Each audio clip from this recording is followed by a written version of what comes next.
तो आज बात करते हैं इम्पोर्टेंट सिविल अपराइजिंग की। तो सबसे पहले आपका जो है सन्यासी रिवॉल्ट।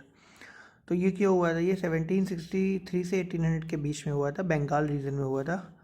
इसके जो इम्पोर्टेंट लीडर थे वो मंजुम शाह, चिराग अली, मूसा शाह, भवानी पाठक और देवी चौधरानी। और रीज़न होना का ये था कि उस समय फेमाइन आ गई थी 1770 की, और उनके जो रिलीजियस फ्रीडम थे उसमें इंटरफेरेंस बहुत ज़्यादा हो रहा था। रिलीजियस फ्रीडम में अगर आप इंटरफेयर करेंगे किसी के तो मैटर तो बढ़ेगा ही। और ऑफ दसनामी सन्यासी और मदारी फ़कीर ये जो थे, इस इनके आप जब इंटरफेरेंस हो रहा था रिलीजन में, तो इस वजह से ये एक रीज़न बना सन्यासी रिवॉल्ट का। दूसरी बात, जो इमीडिएट रीज़न उसका था ये था कि रेस्ट्रिक्शन, पिलग्रिमेज जो प्लेसेस थे उनके, जो वर्शिप के प्लेसेस थे, वहाँ पे इन्होंने रेस्ट्रिक्शन लगा दिया था। तो इस वजह से ये जो रिवॉल्ट है बढ़ा। उसके बाद देखते हैं इसका फॉर्म कैसा था। तो फॉर्म जो था ये किस फॉर्म में आगे बढ़ा? तो सन्यासी जो थे एक तरीके के पीजेंट ही थे। तो एक तो पीजेंट रिवॉल्ट कह सकते हैं इसको। रेडेड फैक्ट्रीज एंड ट्रेड, तो उन्होंने जो भी फैक्ट्रीज थी ब्रिटिशर्स की, ट्रेजरीज थी, उनको लूट लिया। इसमें इनको जो सपोर्ट किया था, join by small zamindars, ruler, poor, x soldiers, ये सारे ज्वाइन किए थे। बंकिम चंद, देवी चौधरानी, जो मतलब इससे क्वेश्चन ये भी बनता है कि ये कहाँ से लिया गया है। तो ये जो आनंदमठ नॉवेल है उससे ये लिया गया है, कई बार पूछा गया question. Indian government in Bogra and Mymensingh, यहाँ पे दो जगह गवर्नमेंट बनी थी। अब दूसरे रिवॉल्ट की बात करते हैं। तो आपका दूसरा रिवॉल्ट है जो मोहम्मद रियाज 1769 से 99 में असम रीजन में। तो रीज़न ये था कि ये अगेंस्ट अहोम किंग के अगेंस्ट किया गया था। इसका फॉर्म क्या था कि low caste peasant following teachings of Aniruddha Deva. तो जो अनिरुद्धा देवा की टीचिंग्स फॉलो कर रहे थे उस फॉर्म में ये आगे बढ़ा था ये मूवमेंट। अब बात करते हैं इसके थर्ड मूवमेंट की, जो अपराइजिंग की। ये गोरखपुर, बस्ती एंड बहराइच, ये अवध रीजन में हुआ था। तो इसके जो लीडर्स थे लोकल ज़मींदार थे वहाँ के, और इस वजह से ये हुआ था कि वहाँ पे जो आपका इजारदारा सिस्टम लगा दिया गया था। तो ये इजारदारा अगेंस्ट इजारदारा सिस्टम की वजह से ये हुआ था। 1778 में इसको इम्पोज किया गया था हेस्टिंग के थ्रू।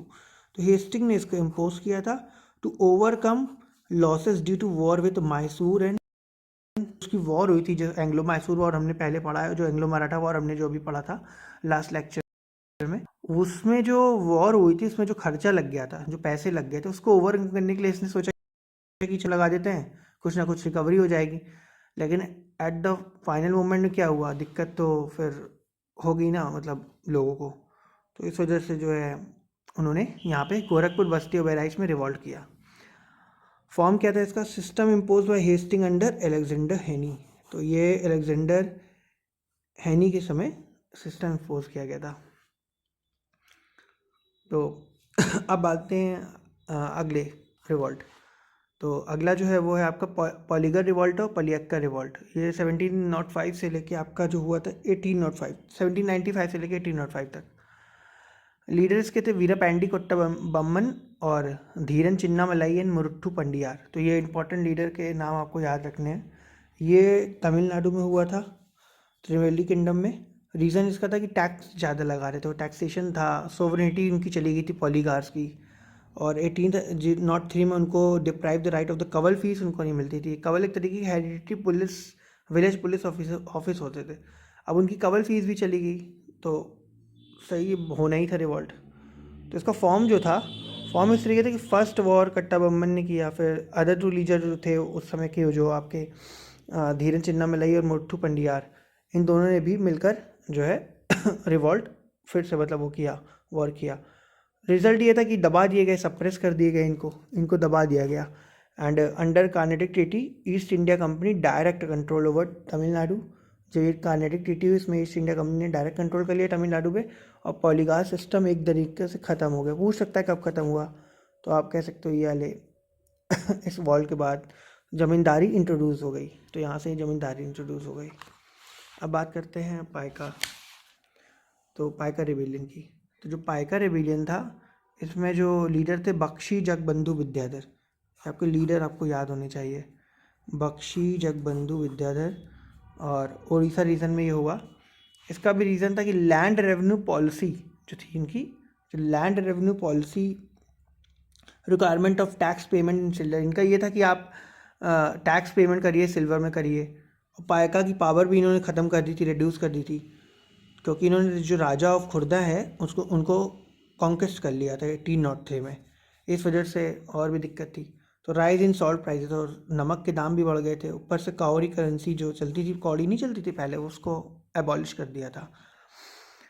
तो इसका जो फॉर्म आया कि पाइका का जो लैंडेड मिलिशिया बने, रेंट फ्री लैंड टेन्योर की डिमांड होने लगी, पुलिसिंग फंक्शन की बात होने लगी, इस तरीके की।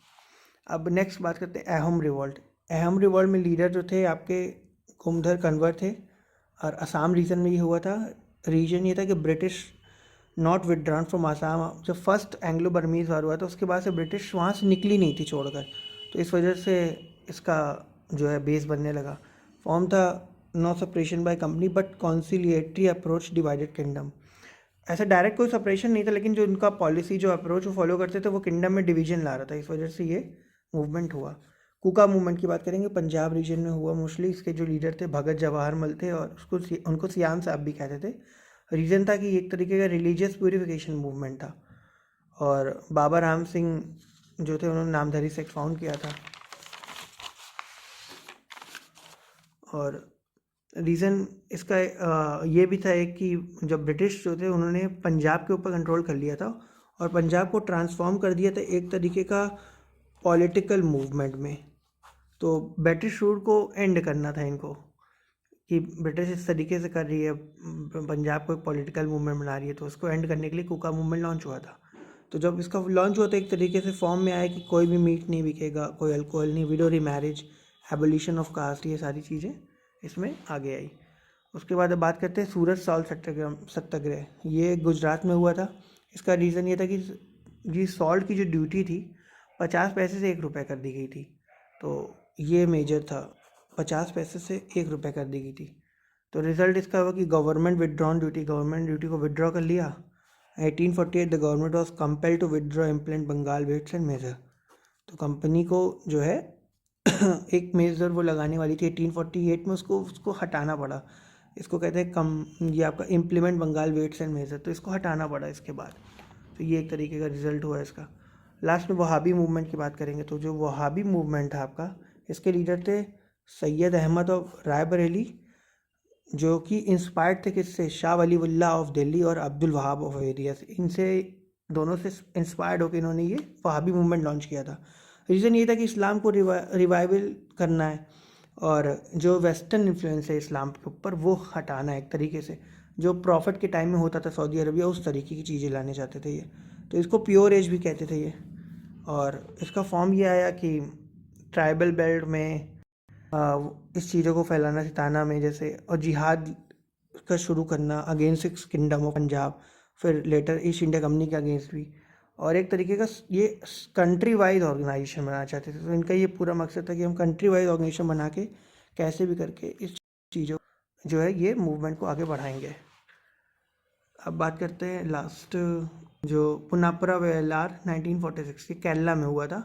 इसके लीडर कम्युनिस्ट थे पूरे, तो कम्युनिस्ट मूवमेंट था एक तरीके का ही। और ये किसके किया गया था, अगेंस्ट सीपी रामास्वामी अय्यर। तो ये सारे फैक्ट अगर आप रिमेंबर रखेंगे तो आई थिंक पीसीएस में इससे ज़्यादा क्वेश्चन नहीं आते हैं। तो इतना तो आप इससे आपका काम हो जाएगा। Thank you. फिर नेक्स्ट वीडियो मिलते हैं नेक्स्ट फैक्ट के साथ।